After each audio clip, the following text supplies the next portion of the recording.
నాయకత్వం, వర్ధిల్లాలి జగన్మోహన్ రెడ్డి గారి నాయకత్వం. ఇదేమి రాజ్యం, ఇదేమి రాజ్యం, ఇదేమి రాజ్యం, ఇదేమి రాజ్యం, ఇదేమి రాజ్యం, ఇదేమి రాజ్యం, ఇదేమి రాజ్యం, ఇదేమి రాజ్యం, డౌన్ డౌన్ ఇదేమి రాజ్యం, ఇదేమి రాజ్యం, ఇదేమి రాజ్యం, ఇదేమి రాజ్యం, ఇదేమి రాజ్యం.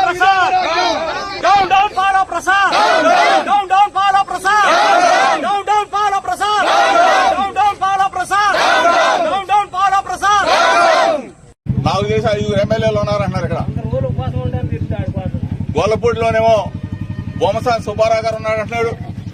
చీకొండూరులోనేమో విజయబాబు గారు ఎమ్మెల్యే గారు అంటున్నారు. రెడ్డిగూడెంలో ఇక్కడ విజయ నరసరావు కూడా పాపం సీనియర్ ఏదో కళ్ళ ఆపరేషన్ చేయించుకున్నాడా, కంటి ఆపరేషన్ చేయించుకున్నారు అంటున్నారు. మా ఇబ్రహీంపట్నంలోనే మా సీతారామ కూడా జంపాల సీతారామ గారు కూడా ఎమ్మెల్యే అంటున్నారు. మా మైక్ బాబురావు కూడా ఎమ్మెల్యేని అంటున్నారు. అంటే 5-6 ఎమ్మెల్యేలు ఉన్నారని చెప్పేసి ఈ నియోజకవర్గంలో చెప్తా ఉన్నారు.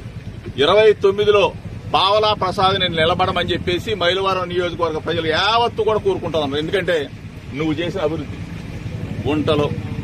గుంటల్లో పొరలాటాలు, కాళ్ళు ఇరిగిపోవటాలు, కాళ్ళు ఇరిగిపోయి హాస్పిటల్లో చేరటాలు, ఎంతో మంది ఈ గుంటల పుణ్యం అని చెప్పేసి అధికారంలోకి రాగానే 2 నెలల్లో వేసేస్తా అన్నాడు పావలా ప్రసాద్. ఏమైపోయావు, ఎక్కడికి వెళ్ళిపోయావు? ఒక రోడ్డు కాదు, ఏ రోడ్డు వెళ్ళినా సరే నియోజకవర్గంలో ఇదే పరిస్థితి.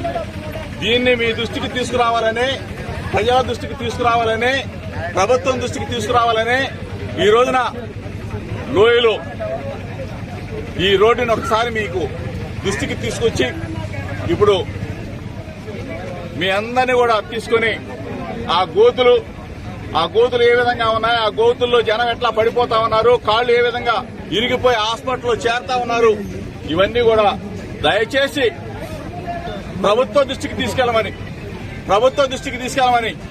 ఎందుకంటే ఈ పావలా ప్రసాద్ వల్ల ఏం కాదు, ఈ పావలా ప్రసాద్ వల్ల కాదు.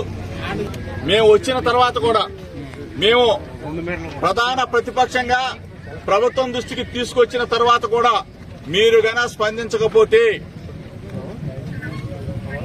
ఆర్ఎన్బి అధికారుల్ని, ఆర్ఎన్బి ఆఫీసుని వైఎస్ఆర్ కాంగ్రెస్ పార్టీ తరఫున ముట్టడి చేయడానికి కూడా రెడీగా ఉన్నామని చెప్పేసి మీడియా మిత్రుల ద్వారా ఆర్ఎన్బి అధికారుల్ని వెంటనే స్పందించండి.